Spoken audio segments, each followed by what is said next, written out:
The screech of tires and the sickening crunch of metal tore through the quiet night, a sound that would haunt Ethan for years. He was driving home from his late shift at the diner, the road slick with rain, when he saw it, a small red car flipped on its side, flames licking at the undercarriage. Without thinking, he slammed on his brakes, his pickup skidding to a stop. Heart pounding, he ran toward the wreck, the heat stinging his face. Through the shattered windshield, he saw her, a young woman, maybe 20, her blonde hair matted with blood, her eyes wide with terror. "Help me," she whispered, her voice barely audible over the crackle of flames. Ethan didn't hesitate. He yanked the door open, cutting his hands on jagged glass, and pulled her free just as the car erupted into a fireball. He held her trembling body in his arms, her breath shallow, her skin cold. But when he looked down to check on her, she was gone. No trace, no footprints in the mud, nothing but the burning wreckage and his own ragged breathing. Ethan stood frozen, his hands still outstretched, as if she might reappear. The police arrived minutes later, their flashlights cutting through the smoke. "There was no one else here," the officer said, eyeing Ethan like he was losing it. "Just you and the car." Ethan tried to explain to the girl, her blue eyes, her desperate plea, but the words sounded hollow, even to him. The official report said the car was empty, the driver long gone, probably ejected during the crash and stumbled off into the woods. But Ethan knew what he saw. He felt her weight in his arms, her breath against his cheek. For weeks, he replayed that night, questioning his sanity. Was it shock? Exhaustion? A hallucination born from the adrenaline of the moment? He didn't know, but it changed him. Ethan was 32. A man who'd always lived quietly in the small town of Willow Creek. He worked as a cook at Marty's Diner, slinging burgers and pouring coffee for truckers and locals. He wasn't the heroic type, no grand ambitions, no dreams of saving the world. He was just a guy trying to keep his head above water after a rough few years. His wife, Sarah, had left him 2 years earlier, taking their daughter, Lily, with her. The divorce had gutted him, not because he missed Sarah's constant criticism, but because Lily, his bright-eyed 6-year-old, was his whole world. Now, she was 3 states away, and Ethan's life felt like a series of empty shifts and sleepless nights. The crash, and the girl who wasn't there, became an obsession.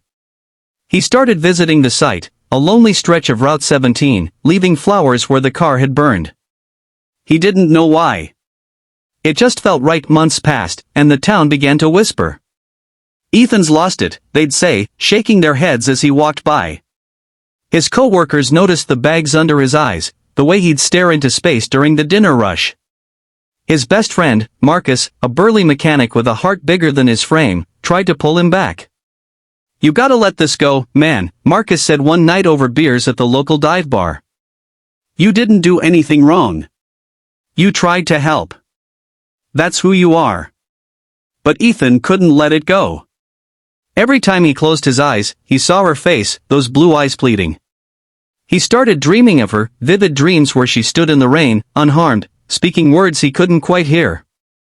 Each morning, he woke with a heaviness in his chest, like she'd left something behind. One night, nearly a year after the crash, Ethan was closing up the diner when he felt it, a chill that cut through the warm summer air. He locked the door, turned toward his truck, and stopped dead. There she was, standing under the streetlight, her blonde hair glowing faintly, her blue eyes locked on his. She wore the same torn sweater from that night, but there was no blood, no fear. She looked peaceful. Ethan's breath caught in his throat. "You're not real," he whispered, his voice trembling.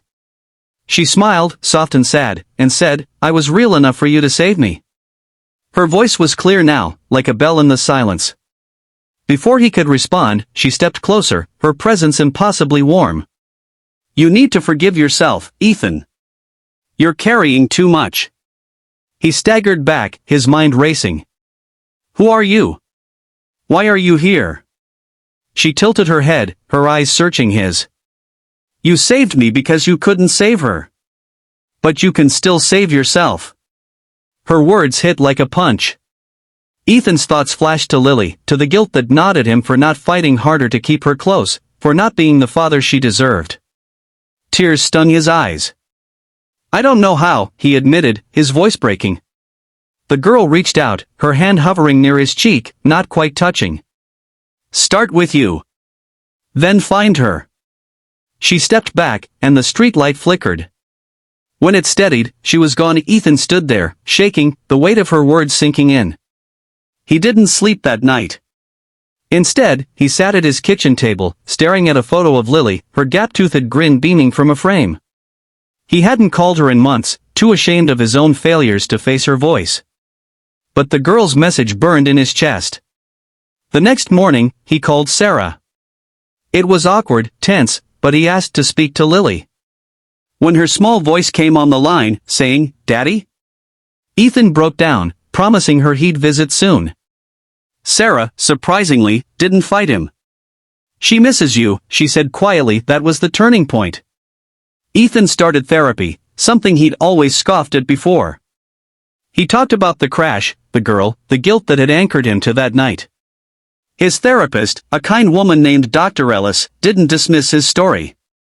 "Sometimes," she said, "our minds give us what we need to heal, even if it doesn't make sense." Ethan wasn't sure if the girl was a ghost, a vision, or something else entirely, but he stopped caring. What mattered was her message. He started saving money, working extra shifts to afford a trip to see Lily. When he finally did, holding her in his arms at the airport, he felt something shift, a lightness he hadn't known in years. The town noticed the change. Ethan smiled more, joked with customers, even started coaching Little League on weekends. He never saw the girl again, but he didn't need to. Her message had taken root. He began volunteering with the local fire department, training to be a first responder, turning his pain into purpose.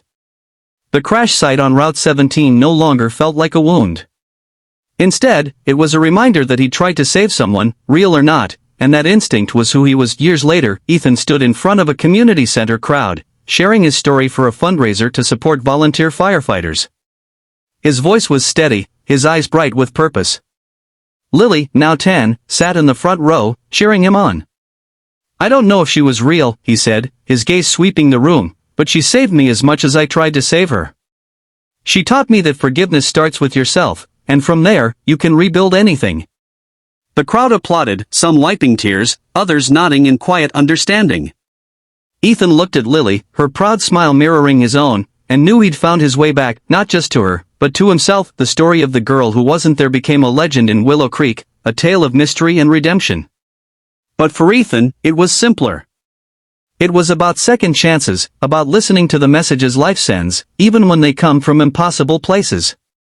And as he drove home that night, Lily asleep in the back seat, he felt the weight of the past lift, replaced by a quiet, steady hope.